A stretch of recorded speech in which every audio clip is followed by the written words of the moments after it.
Rangkuman materi 1-7. Pengertian kinerja adalah hasil pekerjaan yang dicapai seseorang berdasarkan persyaratan pekerjaan. Kinerja merupakan perilaku nyata yang ditampilkan setiap seseorang sebagai prestasi kinerja. Pengertian standar kinerja. Standar kinerja adalah tolak ukur minimal kerja yang harus dicapai karyawan secara individual ataupun kelompok pada semua indikator kinerja. Fungsi utama dari standar kinerja adalah sebagai tolak ukur untuk menentukan keberhasilan kerja ternilai dalam melakukan pekerjaannya.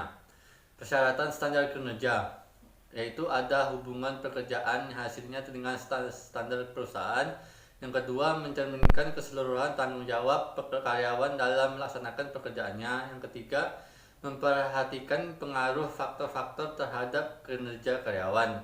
Yang keempat, realistis. Yang kelima, sensitif. Aspek standar pekerjaan dan kinerja. Yang pertama ada aspek kualitatif, meliputi 1. Proses kinerja dan kondisi pekerjaan. Yang kedua, jumlah kesalahan dalam melaksanakan pekerjaan. Yang ketiga, jumlah dan jenis pemberian pelayanan. Yang kedua ada aspek kualitatif, meliputi ketepatan kinerja dan kualitas pekerjaan. Yang kedua, tingkatan kemampuan menganalisa data. Yang ketiga, kemampuan mengevaluasi dan mengkoordinasi data.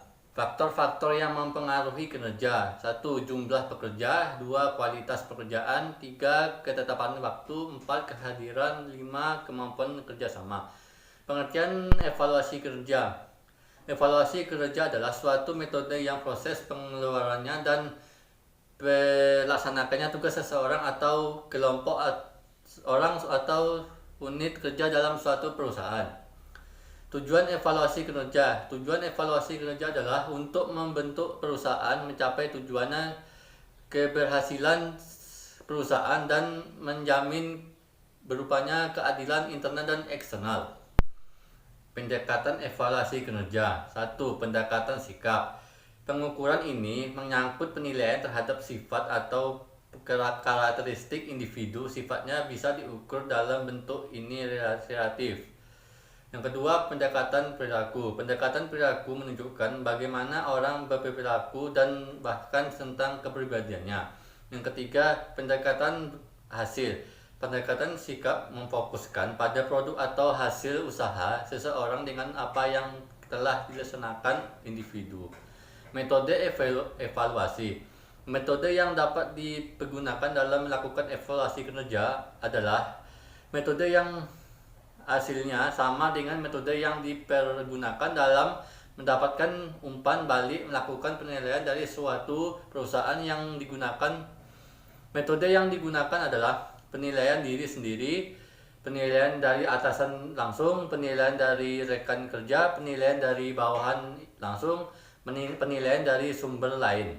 Instrumen evaluasi kinerja. Sebagai bagian dari ilmu penelitian, evaluasi kinerja menggunakan metode ilmiah seperti penelitian lainnya dalam mengumpulkan informasi mengenai kinerja karyawan.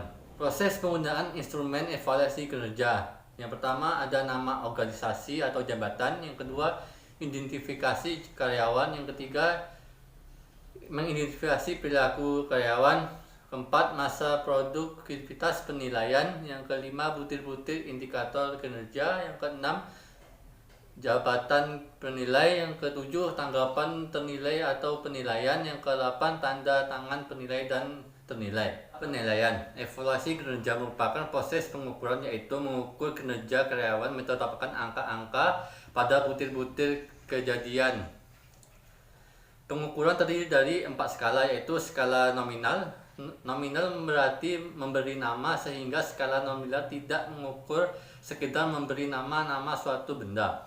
Yang kedua, skala ordinal, menetapkan data dalam ukuran ranking dan yang tertinggi sampai yang terendah. Yang ketiga, skala internal, menunjukkan perbedaan yang sama antara nilai-nilai angka dalam skala. Yang keempat, skala rasio, merupakan skala paling tinggi yang memungkinkan operasi matematika menambah dan mengurangi. Metode evaluasi kinerja. Setiap organisasi atau perusahaan mempunyai karakteristik yang berbeda dengan organisasi atau bisnis lainnya.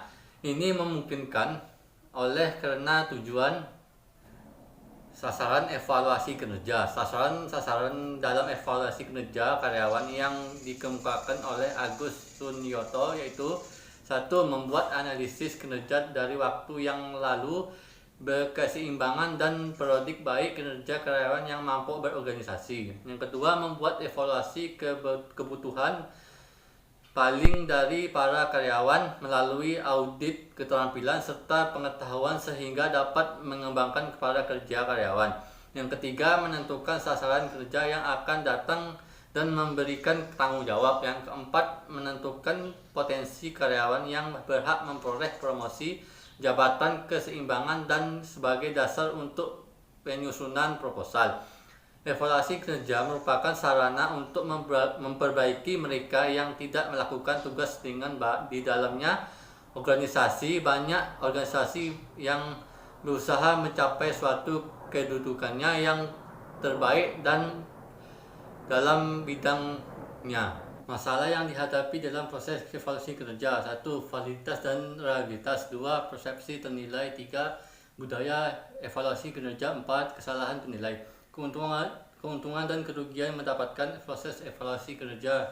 Keuntungannya mempermudah hubungan antara tujuan perorangan dan tujuan unit, mengurangi kemungkinan terjadinya ketidakpastian selama evaluasi kinerja, lebih memungkinkan menetapkan manajer dan karyawan di evaluasi kinerja, merupakan pendekatan terhadap evaluasi kinerja yang paling mudah dan secara hukum.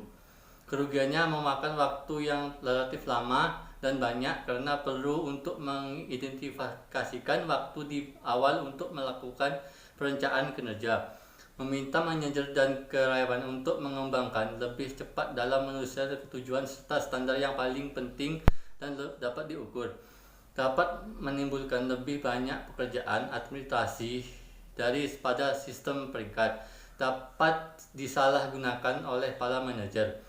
Dalam melaksanakan proses evaluasi kinerja, tentunya kita harus mengetahui tujuan dari evaluasi kinerja ini, yaitu untuk memperbaiki dan meningkatkan kerja suatu organisasi, kebutuhan pelatihan para karyawan, dan sarana pengembangan pelatihan yang lebih tetap untuk karyawan yang berorganisasi.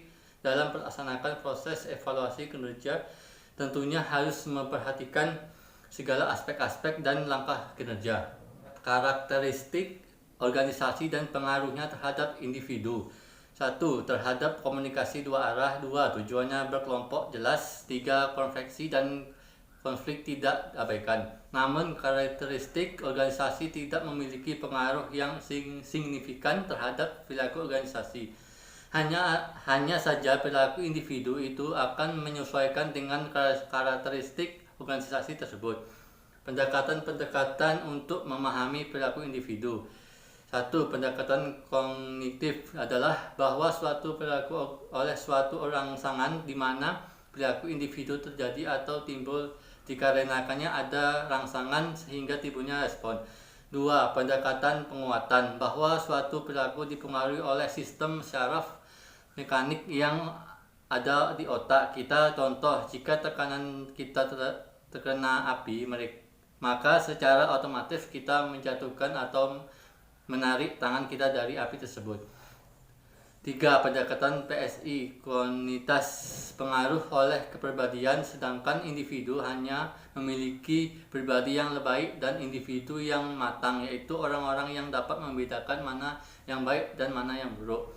Persepsi kepribadian dan emosi merupakan suatu proses di mana individu-individu mengkoordinasi dan menafsirkan kesan-kesan yang merasa.